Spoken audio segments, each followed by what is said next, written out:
Good day, everyone. For this morning, that's another topic.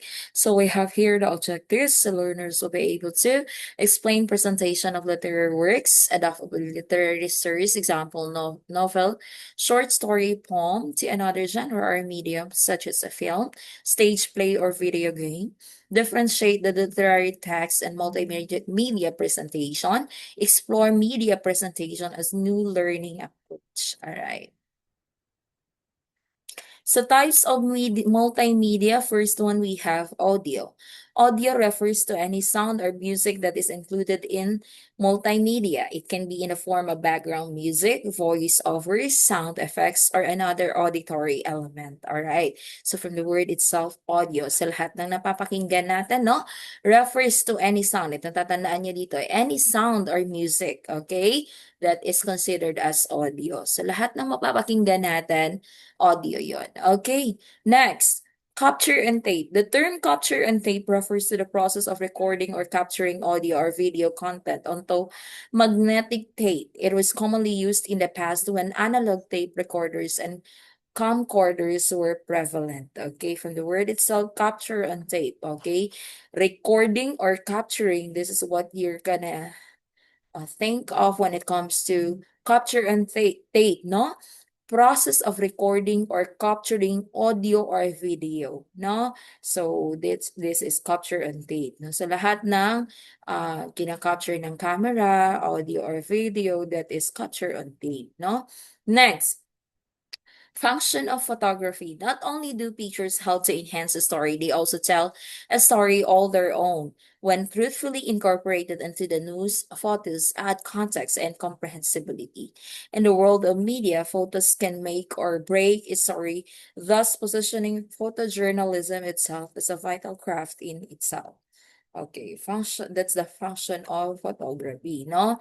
Hindi lang makapag provide ng pictures, no? Of course, those pictures could help, okay, could be helpful to enhance the story or to enhance the storytelling, no?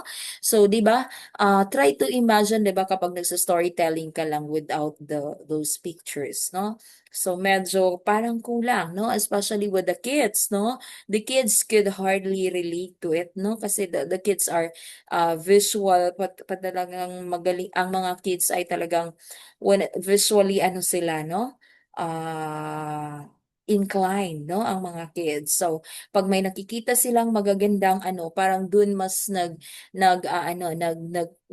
nahuhook yung attention ng mga kids, no? That's why, pag mag-storytelling ka with the kids, so dapat may pa-pictures ka dyan, no? So in that way, it helped the kids to fully understand the story that you're trying to tell with them, no? Next, we have slideshow. A slideshow in multimedia refers to a presentation format that combines various media elements such as images, text, audio, and sometimes video to convey information or tell a story. Slideshows are commonly used for educational presentations, business meetings, and entertainment purposes. Multimedia slideshows can be created using various software tools and can be interactive or linear depending on the intended audience and purpose. They are a versatile way to engage viewers and deliver information in a visually appealing manner. Okay. So, yun yung purpose ng slideshow, no? Visually appealing manner. So, alright, this slideshow really it's helpful, no? So, especially when you're presenting your PowerPoint presentation, no? By the help of the slides, yung mga effects na yon, nakakatulong to enhance the presentation, no? So, kailan ginagamit yun? Well, sa amin, ginagamit namin yun tuwing nagtuturo. For others naman, during their business meetings or any, entertainment purposes. So, mas na-enhance kasi and mas mabilis yung transition with the help of this, what we call the slideshow. Alright, next. Okay, text. Text is the most widely used and flexible means of representing information on screen and conveying ideas. Text is an essential aspect of presenting the information. Like each element of the multimedia design, effective use of text can either direct users or readers' attention or divert it. Okay, so that's all about text, no? So sometimes depende din, no? That's why or divert it, no? Kasi not at all times that people are fond of reading. So kapag text, syempre babasahin natin yan. Okay, it's not at all times, no, na applicable siya. Because others are, mas gusto nila yung napapakinggan. Mas naiintindihan nila yung napapakinggan. Or may napapanood sila other than just reading, no? So it depends upon them, no? Audio refers to sound. Multimedia can include files which contain sounds, also come under the heading multimedia. Multimedia presentations often have some audio tracks which make it easier for people to understand. Pictures, images. It is a two-dimensional screenplay and as well as a three-dimensional such as the statue or hologram. Graphs, pie charts, paintings, etc. all come under audio. So basta lahat ng napapakinggan refers to sound, lahat ng that can be perceived by our auditory sense, no?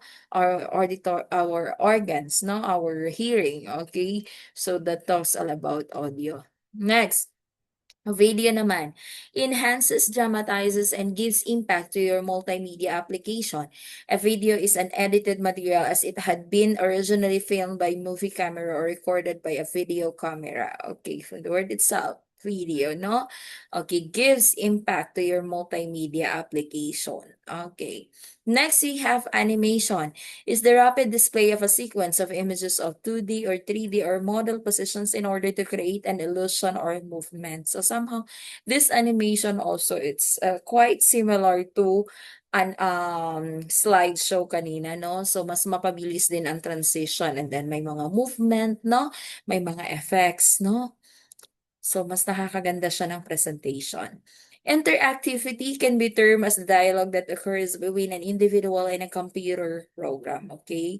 So, interactivity. So, there is an interaction between an individual and the computer program. Okay. Introduction of media literacy presentation. What is literacy? First, what is literacy? The word literacy usually describes the ability to read and write. Reading literacy and media literacy have common. Reading start with recognizing letters. Media literacy, ability to identify different types of media and understand the messages they're sending. What is the impact of media literacy in literacy presentation? Okay, so pag sinabi nating literacy, it's not just all about reading and writing, no? Somehow, it's also knowing how to simple arithmetic, no? A simple calculation. So kasama na yun. So hindi lang reading and writing, also we solving, no? Mga simple arithmetic, no? Kasama na rin yan dyan sa literacy na tinatawag, okay? So pag sinabi nating reading literacy, of course, it's all about recognizing letters, okay? Syempre, from the start, you just have to recognize first the letters bago mo naman alam basahin yun, of course, 'di ba? That's why you need to familiarize the alphabet, no? Kung naalala niyo during your early years, of course, hindi naman kayo nagsa-start magbasa agad, magpantig ka agad kayo. No, you would start with recognizing the alphabet. Okay? The sounds of those letters, no? Okay, and then after that, yun na yung nagsisimula na ng pantig-pantig. So that's the reading, that is where reading started, no? Or reading starts, no? Now, for media literacy naman, different types of media and understand the message they're sending. Okay, so it's like identifying the different types of media and of course the purpose of it, no? Ano yung function, ano yung purpose no? So that is media literacy. Okay, what is the impact of media literacy in literacy presentation? Of course, with the help of those, if you are literate enough of those multimedias, no, in that way, probably it could be helpful to you in your presentation, no? You know how to use those different multimedia platforms. You can use it in a more meaningful way. So, hindi lang na alam mo to, paano gawin, okay? And of course, you should know your limits as well, no? Hindi naman porket you have the access to that, so basta na lang, no? Of course, there is always limitations, no? Okay. Next, all right, process. Okay, learn to think critically. First one, okay? Sige. As kids evaluate media, they decide whether the messages make sense, why certain information was included, what wasn't included, and what the key ideas are. They learn to use examples to support their opinions. Then they make up their own minds about the information based on knowledge they already have. Okay, learn to think critically. Okay, so next, become a smart consumer of products and information. Media literacy helps kids learn how to determine whether something is credible. It also helps them determine the persuasive intent of advertising and resist the techniques marketers use to sell the products. Of course, no? So it's not just to think lang, no? But of course, you have to be smart, no? Okay. You know how to navigate or how to assess if that information is credible ba, especially nowadays, no, laganap ang fake news, no. So for example, no, you wanna know, okay, may nakita kayong no classes, anong gagawin, paniwalaan ba kaagad? Of course, ano mo muna, i-sure mo muna, you make sure that the the web page kung saan galing yun ay credible ba, okay? Credible ba yung source na pinanggalingan, no? So yun. Next, recognize point of view. Every creator has a perspective.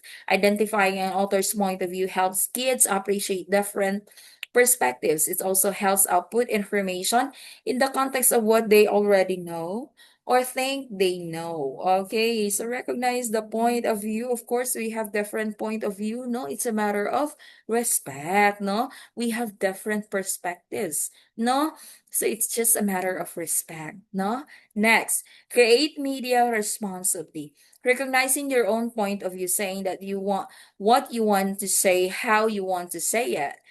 Have an understanding that your message have an impact is key to effective communication. Okay, create media responsibly. Okay, just like the saying, think before you click, no? Okay, so dapat alamin mo kung ito ba, hindi porket yan ang gusto mong sabihin, pwede na, no? Of course, you have to think of, okay, is it appropriate, is it proper for me to say it, no? Okay. Next, identify the role of media in our culture. From celebrity gossip to magazine covers, sometimes media is telling us something, shaping or our understanding of the world, and even compelling to act or think in certain ways. Of course, no, since we're in 21st century and multimedia has been a great impact when it comes to our society, no, in our daily life. So it's part of our culture, no. So of course, dapat ano pa rin, wise ang paggamit natin, no? Okay, wise natin na nade-determine ano yung mga roles ng mga media platforms na yon. Next, understand the author's goal. What is the author want you to take away from a piece of media? Is it purely informative? Is it trying to change your mind? Or is it introducing you to new ideas you've never heard of? When kids understand what type of influence something has, they can make informed choices. Okay? So, dapat alam natin, no? Ano yung purpose? Ano yung goal ni author of having this, no? Ano ba to? Informative ba to? Or ano lang? Nanggugulo lang ba? Something like that, no? When teaching your kids media literacy, it's not so important for parents to tell kids whether something is right. In fact, the process is more of exchange of ideas. You probably end up learning as much from your kids as they learn from you, no? So, hindi lang naman, okay, hindi lang naman palaging parang ano ka lang,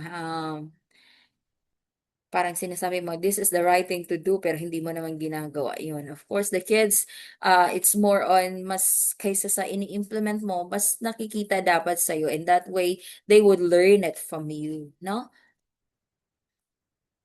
Literary text in multimedia presentation. In the very first attempts of multimedia presentation of children's stories, we come across very different combinations of media and different media solutions. The basic difference between these stories and common stories is in the fact that they are interactive and dynamic. All right. Next. Okay, so that ends my presentation. And thank you for your time. Thank you for watching. And I do hope that you learned something from this discussion. Okay, so that's it. That's all for today. Goodbye, everyone. Thank you and God bless.